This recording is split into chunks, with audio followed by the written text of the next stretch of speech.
Clone High is one of the weirdest shows, but one of the best shows ever made. It only lasted for one season in 2002 and early 2003. I didn't see it when it came out because I was a 3-year-old. I was watching MTV, especially adult cartoons about clones going to high school and their weird drama comedy thing that was going on. You wouldn't think this would be a good idea for a show, but it ended up being really good. A lot of people liked it. Unfortunately, it was canceled after just one season. And to make things worse, there's only one way to view it at the time, which was DVD, or at least one rare DVD that's hundreds of dollars just to own the complete series. It's quite a shame, too. Did you know that Total Drama ripped off the Clone High art style? I'm not even joking. People making the show told them to basically make it look like Clone High. Well, Teletoons also worked in Clone High. That's probably the reason why. Like, this show looks pretty good, so let's copy it. And Total Drama's pretty good, too. We're talking about Clone High right now. Anyway, at some point, the original Clone High was dumped into HBO Max, now called Max. Thanks, Warner Brothers Discovery. Anyway, at some point, early 2023, 20 years after the show aired, basically, I heard stuff about it, and I wanted to give it a watch, and I was shocked at how good it actually was. They were not lying. And how could they lie? You know, the creators of the show are Phil Lord and Chris Miller, and they've done a lot of great stuff. No secret, the creators of the show wanted to revive the show. As a matter of fact, they hid a little Easter egg in the Spider-Verse movie. It's right here. You see that? It's a Clone High reference. Let's take a closer look at that. Yep, you can't hide that from me. One of the reasons the show was canceled, other than little low ratings, was this character, Gandhi. He's also considered one of the best characters of the show. And the reason why is because of some protesters from India didn't like the fact that a very popular person from their history was depicted in not the best way. However, the argument is that Gandhi in real life was actually a pretty horrible, racist, pedophilic person who caused a lot of problems that are still going on today in that territory, so we don't really care that much. Plus, this character doesn't really defile the person because it's not that character, it's a clone of that guy. Either way, because of some controversy going on, also a magazine that also did a similar thing with Gandhi, they decided just to cancel the show entirely. And when they brought back the show, they didn't bring him back, and a lot of fans are crying about that. Say what? The series was kind of rebooted, but also given a season 2 in 2023, in the summer of that year, and say the least, it was very mixed from the get-go. First, they live fan favorite Gandhi frozen in ice, but that's kind of funny. At least they mentioned the character. And maybe he'll return in Season 3, as the creator said, if they get a Season 3. Or was it 4? I don't even know at this point. And one of the annoying things about it is that Max treats it as his own thing. It's Clone High New, and the other one's called Clone High 2002 or 2003, wherever you prefer. So yeah, these are two different shows, so we don't know when the character will come back, if ever. Maybe not. The show's also kind of infamous for introducing new characters. Now, usually that's not a bad thing, but they decided to add a lot of new characters. They got rid of one and added like 4 new characters, and you can't even tell which ones are the new characters or the ones with the new awful designs. This design is awful. By the way, can you tell me what character you think this is a clone of? I'm gonna let you think about it for a little bit. Alright, did you figure it out? No, because this is supposed to be a Harriet Tubman. Does that look anything like the historical figure? I know some characters don't look exactly like that, but even in the show, the only character that didn't really look like the historical figure was Joan of Arc.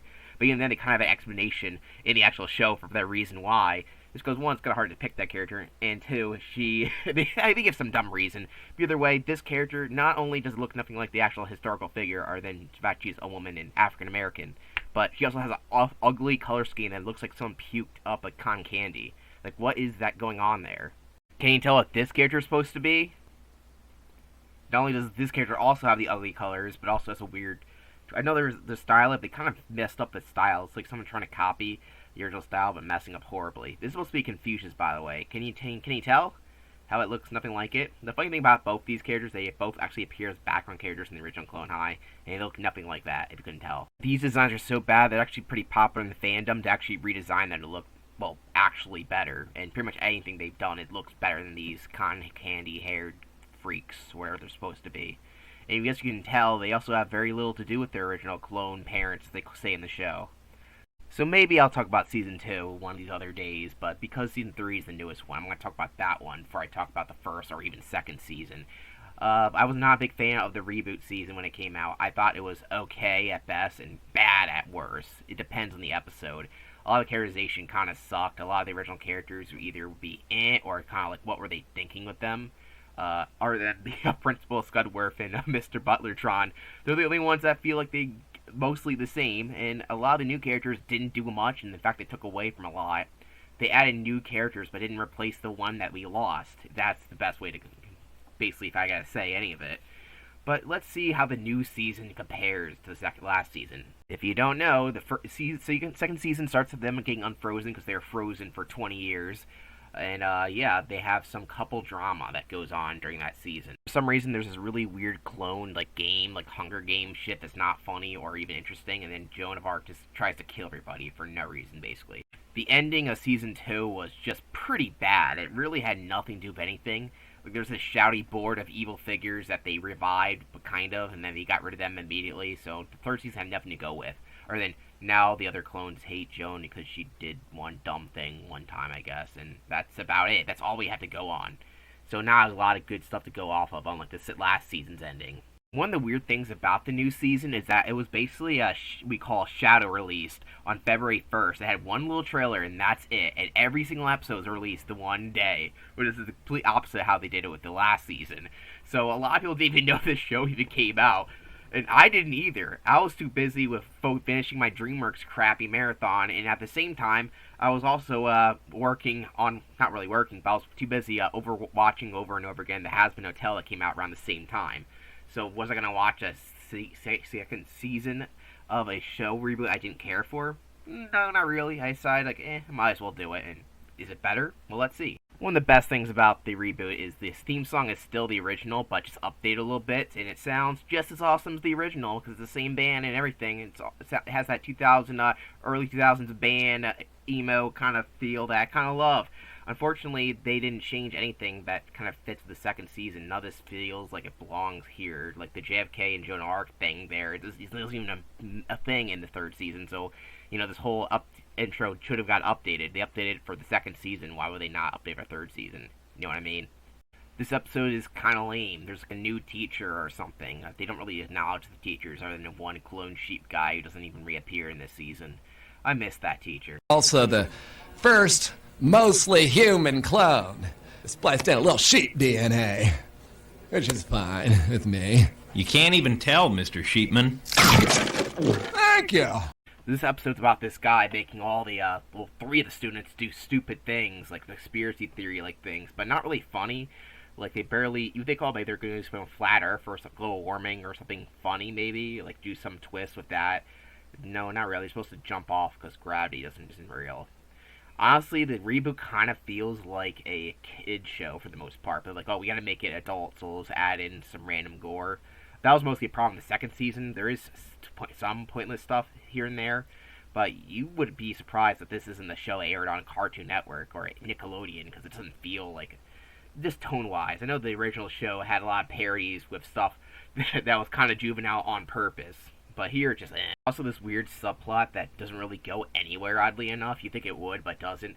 Where Joan of Arc becomes a thing called a bleacher creature. Basically, all the clones are kind of rejected by the rest of the clones, like Christopher Columbus here, who's known as Topher.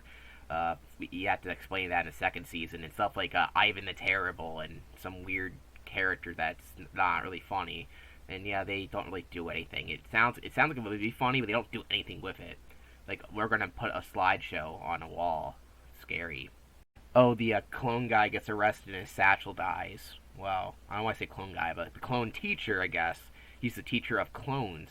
And he was there just to weed out idiots, I guess. That's the whole reason. Doesn't make a whole lot of sense, but whatever. That's the first episode. Not a very good start, if you ask me. There's other stuff that goes on, but does it really matter? No. The second episode isn't that great either. It's about Professor Scudworth, who, that usually should be a good thing, because he's one of the funniest characters and the only consistent character in the entire show, at least from the first, second, and third season. But this is about him being a snorkeling expert who failed when he ate too much. It's a little funny, but to have a whole episode about that concept really isn't that great of an idea. Now, this idea for episode isn't bad, but just kind of executed kind of lamely. He's basically just an old guy living out his fantasies through a new student being Frito in this case. Frito. What did I say? Frito? Frida. Who doesn't really do a whole lot in this season, despite being one of the new characters introduced. Kind of the problem with how many characters they introduced. They shouldn't all be main characters. They're not going to be used that often. And she's like, I want to do art, but she's like, no, do snorkeling, and then they'll do what your heart desires, basically. Usually when the morals of the original seasons were so ridiculously goofy that they were kind of hilarious. Here, the morals are just generic kid stuff, even though it's supposed to be an adult show. Even then, it's not that interesting. Also, Joan and Harriet become friends again, I guess. Not that it really matters, since I didn't care about their friendship, nor do I care about Harriet's character. Her character has very little character. She's either just A, annoying, or B, unimportant. So either way, why do I care about her relationships? No, I don't really care about that character, so why would I care about her and Joan becoming friends, especially when she seems kind of like a bitch to me. The third episode is actually great conceptually. Professor Scudworth is trying to get Cloney Island off the ground still. They kind of forgot about that in the last season, but here he's like, I need to make Clone High a religious school so I can don't have to pay taxes so I can get money to make Cloney Island, which is hilarious since, there is really no government interference because there's only one member of the Board of Shadowy Figures, the random woman character who doesn't do a whole lot in this season, to be honest. So he basically does whatever the hell he wants in that season, basically. He's like, I'm gonna finally make Cloney Island, but I gotta make Clone High a religious school, which is kind of funny. But he's like, but I hate religion, but no taxes, so I gotta do it.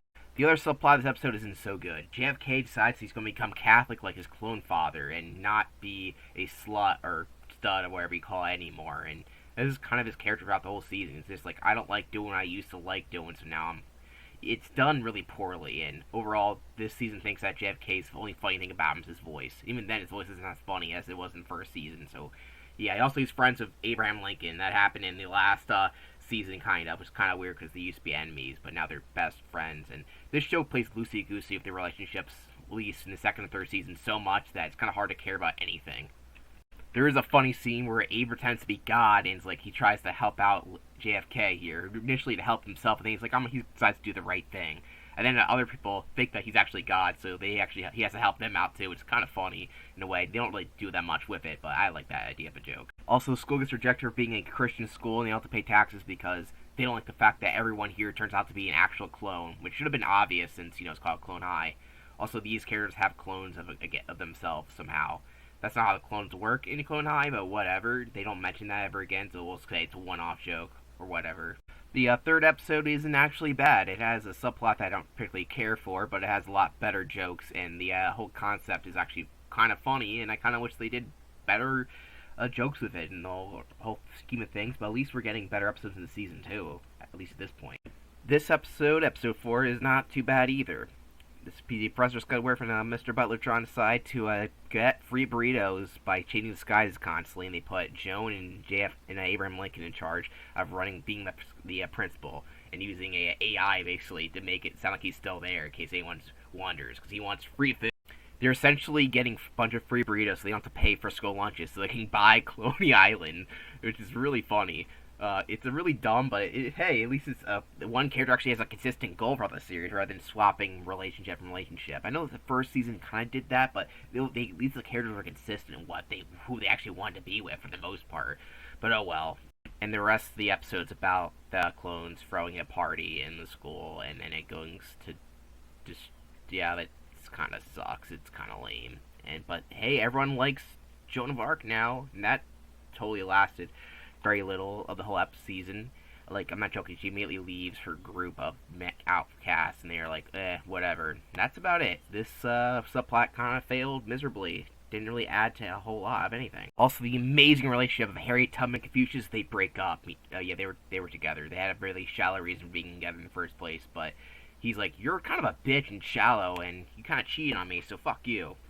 He's not that great of a character, but he overall kind of puts Harriet Tubman in her place. I don't like this. I mean, not the real Harriet Tubman. She's a great person, but the character from Clone High, her clone, she sucks. The second clone, I should say, because there's a first clone. This is getting way too confusing. Other than the Professor Scudworth plot line with the burritos, I didn't think the rest of this episode was that funny. Well, it was okay, but the burrito subplot did save this episode quite a lot. This episode, episode 5, is pretty lame as hell.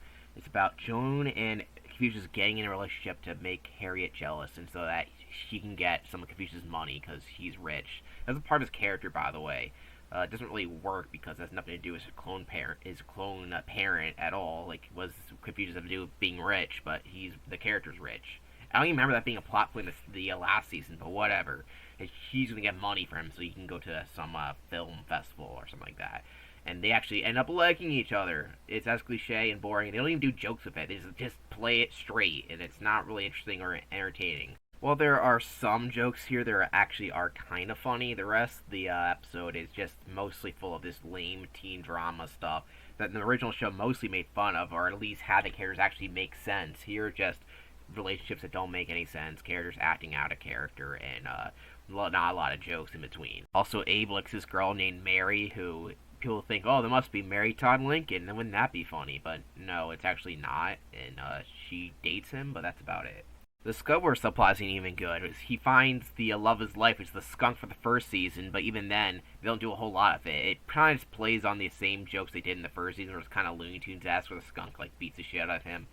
Overall, other than maybe like there's not enough of it, and at the end of the day, it just doesn't seem to capture the same magic that one episode had. I wasn't that big a fan of the skunk jokes in that season, but yeah, he fucks the skunk, and then the skunk blows him up. Like, whatever. I guess he's into bestiality. So relationship-wise, this episode is really confusing. So last episode, Confucius decided that he didn't want to be with Harriet Tubman because she's a bitch, but now he wants to be back with her, and then he does get her back, but now he likes Joan. Now that, you think that would have some comedy potential? Well, maybe a little bit, but it's treated straight. Like, the original show did not do that, and those relationships are actually, I would treat them more seriously than these. And I'm like, I just don't know what they were trying to do here. Episode 6 is, it's an interesting one. The clones go away to a ski resort, and everyone's paired up except for JFK, who I guess is sad about that. That's one maybe baby subplot. And has the cliche plot of an avalanche and cabin fever going on. Ugh. All the clones have fights with each other because of drama. Now, some of it is funny. Like, JFK and Abe are fighting each other because JFK sent his girlfriend a dick pic of his own dick to try to make sure that his dick looked nice or something like that. It's kind of confusing, but hey. And the other character's like, I don't like you anymore because you don't want to share clothes with me. And that's... well, when this show gets so fucking lame. Also, this episode has very little Scudworth in it, so that means it automatically sucks. So Abe is dating Mary, who we don't even know her last name, and everyone's like, who the hell is this bitch? I want to figure it out, and I guess that's the whole subplot. Joan acts clingy over Abe, even though not really caring about him for pretty much this season, even the last season for the most part, despite having a giant crush on him in the first season, but hey, what does this show's continuity matter? It doesn't, that's what. There's also a subplot with Professor Scudworth and Mr. B, where they're supposed to dig up more clones, well, more dead celebrity figures or historical figures to make clones of. But it ends up really being non-eventful and nothing really even happens. You'd think they would have more to do with it, but no, they don't really do much. You think that'd be an interesting subplot, but they don't do anything with it. There's also continuity for the last season. That rarely happens. Well, the last season they had this weird sleepover episode where they, for one off gag, they summoned Bloody Mary, and she turned out that she didn't leave the mirror, or she escaped, and now she's having sex with virgin guys, and Abe's a virgin, so she's gonna kill him so that she can stay young, or whatever. And that's it. Well, really not that funny. The concept is so weird and surreal and dumb, and at least there's some continuity, so I can't really hate it that much, even though I don't really like it that much either. There is some little funny things, but overall, it's not horrible, it's just not really that overall interesting. And eventually she goes away after they say her name 6,003 times. That's how you gotta get rid of her, or something like that. I don't really know what that... it's not really that funny. Episode 8 is actually not a bad one. Professor Scudworth finally is able to buy an island, but he needs funds in order to quickly buy it. Of course, he bought it off of eBay. Classic. His plan is to have a parent-teacher conference. It's not parent-teacher conference, it's parent-professor conference, because there's only one teacher in the school now, I guess. I don't know, what did they learn in Clone High anymore? Not that they learned a whole lot to begin with, but like, what did they learn? And he's trying to get all the parents to give him money, basically, which is pretty funny. The rest of the episode is about two subplots. Frida, remember her? Yeah, she's barely a character in the show. She has a foster parent, and he's overprotective, and he doesn't like her girlfriend, so he tries to make Cleo look nicer. You remember Cleo? She was a main character in the first season. She's kind of a background character in this season. She does more than she does in the second season, but at the same time, not a whole lot. She dates Frida. They don't have a lot in common, and they're not really that interesting of a couple. That's why they break up this episode. Also, Abe and Joan pretend to be Confucius' parents because if no parents show up, they're going to be put into the clone juvie with some of the bad clones. There's a clone juvie for like 3 clones or something like that. They mostly spend the time fighting, and that's about it. Until his actual parents show up. Who cares about all these stupid clone drama subplots that aren't funny? When these parents here give away all this money, now Scudworth can buy Clone Island, make Cloney Island. It's kind of weird that after all these years, we're finally going to see Cloney Island. That's all these years, but it's only been like a year for me. But whatever. Essentially, Cloney Island is something that Scobert's been trying to make since season 1, and they completely forgot about it in season 2. This time, he actually got enough funds to build it. So this is about the rest of the clones reading his diary. For some reason, this context doesn't really matter that much. It would have worked, but it's not really funny or interesting. It would have been better just to see the whole story rather than being read like a diary, because they don't do a whole lot of interesting things with it. This episode's just a setup for the last episode, but even then, it's not really that good. Gord finds his old fling, who's just basically like him, but a woman, and she has her own Mr. Butlertron, but she's a woman who's Mary Poppins for some reason. And this whole episode's mostly about twist and betrayal, but I didn't betray you. Actually, you did betray me. Oh, no, you didn't. It would be funny, but they don't do it right. Like, I feel like it could be funny, but it's not. It's kind of hard to explain, but it's not written to a T. Like, it's kind of written like, oh, it's a drama, but it really should be written more comedic, or maybe taken more seriously. Either way, it doesn't go. It kind of stays in the middle and doesn't really work for me. And that's the last we'll see of this character, I guess. She wasn't really interesting to begin with. Even though she's supposed to be a female version of Scudworth, she really isn't nowhere near as funny as the character, nor as interesting. So we're kind of glad that she's kind of gone, but now Scudworth has the deed to his island, and that's all he wanted. Now he can build Cloney Island. Oh, we know his backstory now. We need a backstory of this character. This is some of those things you don't really need to know about. Kind of like, it's kind of a ridiculous idea to begin with. Like, what we don't really need to know his backstory. But apparently he killed his parents after they forced him to get money for them by faking an illness. And then he finally got to see what they were hiding from him. The original Yester World, which has had a bunch of animatronics that he didn't like. He wanted to make a real version of it called Cloney Island. And that's about it. It also turns out that the whole time they're reading this diary, that Clone High was being transported on a sub, where they're all going to Cloney Island to be part of the new attractions. Dun dun dun. Scudworth's dreams are finally coming true as Cloney Island is now a reality. Now all the clones are forced to do whatever show that he wants them to do. Like Joan of Arc has to do a stage play of her life. And Abe Lincoln controls a log ride, which is kind of beat. But they all have to escape because immediately the island's going to get blown up. Really anticlimactic. They set this up for around like a couple seasons, and now it's just going away immediately. But whatever. There's also an area where all these sexy clones, I guess, are getting gawked at, which is really stupid, but it's kind of funny at the same time. You can tell this is the best episode of the series. Oh, the season, not series. It turns out the last board of the Shouty Figures, who is kind of a main character, but not really. She doesn't do a whole lot. I think her name's Candy. I don't even know her name. All I know, she has the original Cleopatra's voice, because for some reason they recasted Cleopatra, but they kept the voice actor for this character. I don't really understand it. Anyway, she's of course mad and decides just to blow up the island and just save Joan, but then Joan tells all the other clones to leave, I guess. I don't really understand this character's plan or motivation. I know what Scudworth's plan is, but what was she doing? She killed the other members and then decided to, I don't know, overall, yeah, the whole island's gonna get blown up. Like I said, that character doesn't have a good plan, but they all gotta escape now. So pretty much everyone escapes except for Abe and Joan for some reason. I guess Scudworth tries to stop the missile, but they're like, wait, I kind of like you again. Remember that first season thing? But I'm still dating Confucius, and I guess so is and other characters are dating each other too again. I don't even know. Who gives a shit? And that's where the show ends. It ends with the reprise of the original ending song too. To be continued. Again. Season 3 of Clone High is only a slight improvement on the original, I feel like. Well, it had... the original, I mean the second season. I don't know, I can't speak sometimes. While some of the edges have been slightly smoothed out, the show overall needs some vast improvements to be on the same quality as the original season. There's a lot of jokes that don't work. A lot of things feel like a bad original kids cartoon. Not that kids cartoons are bad, because I love a lot of them, but I mean like a really generically bad one. And overall, there's not a whole lot going for you to watch in this third season.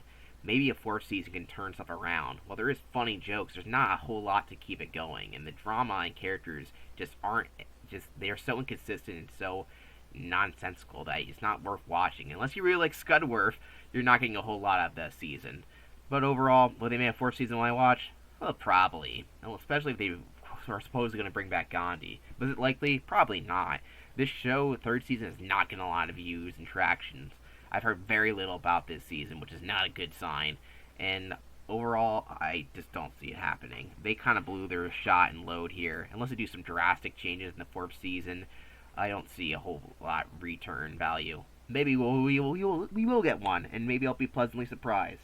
But while it improves on the second season, that's not a whole lot. The second season wasn't good to begin with. Anyway, I'll just rank the episodes of the third season. And if you guys like this, I'll maybe review the second and first season. Number 10, Episode 6. Go Yell It on the Mountains, No Way Out.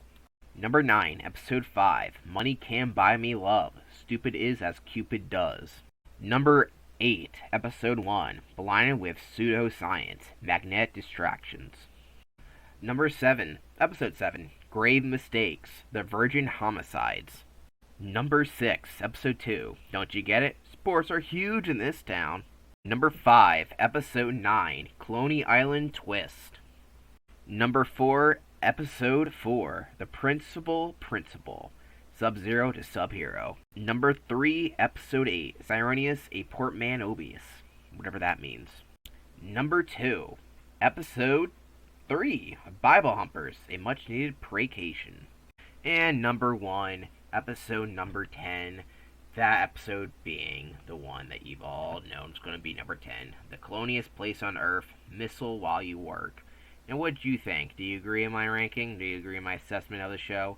Do you think there will be another season? Let me know in the comment section below, and if you like me, make sure to give me some money on Patreon. I'll even take $1 if that's all you have. Not that it really matters to me. Anyway, thanks for watching, and I'll see you whatever review I'm doing next time.